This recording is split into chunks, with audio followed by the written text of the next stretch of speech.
మీరు అబ్జర్వ్ చేస్తే మొన్న 11 మంది అండి 11 మంది జాబితా విడుదల చేశారు. నిన్న మళ్ళీ 27, మొత్తంగా 38.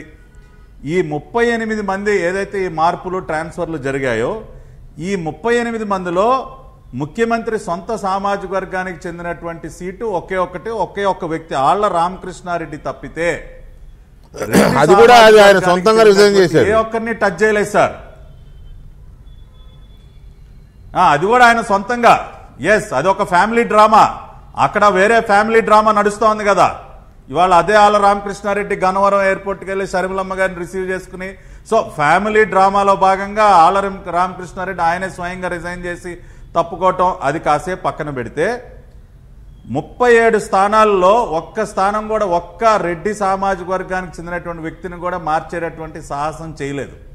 అంటే ఎంతసేపు ఎస్సీలని బీసీలు. నిన్న పూతలపట్టు ఎమ్మెల్యే ఎంఎస్ బాబు ఓపెన్గా వచ్చి ఏం మాట్లాడుతూ ఉన్నాడండి, ఈ రాష్ట్ర ముఖ్యమంత్రికి ఎస్సీలంటే చులకనా, ఎస్సీలంటే కనీస గౌరవం లేదు, ఈ 5 ఏళ్లలో కనీసం మాకు ఒక్క అపాయింట్మెంట్ కూడా ఇవ్వలేదు, ఇవాళ మమ్మల్ని పనికిరాని వాళ్లగా చూస్తున్నటువంటి జగన్మోహన్ రెడ్డి ఈ 5 ఏళ్లలో ఒక్కసారి కూడా మమ్మల్ని పిలిచి మాట్లాడలేదు, ఆ రకంగా ఒక్కసారి కూడా మా ముఖం చూడనటువంటి వ్యక్తి వాళ్ళ మమ్మల్ని చిత్తు కాగితాలు విసిరేసినట్టు విసిరి పారేస్తా ఉన్నాడని చెప్పి ఒక దళిత ఎమ్మెల్యే ఇవాళ ఎంఎస్ బాబు నిన్న మాట్లాడాడు.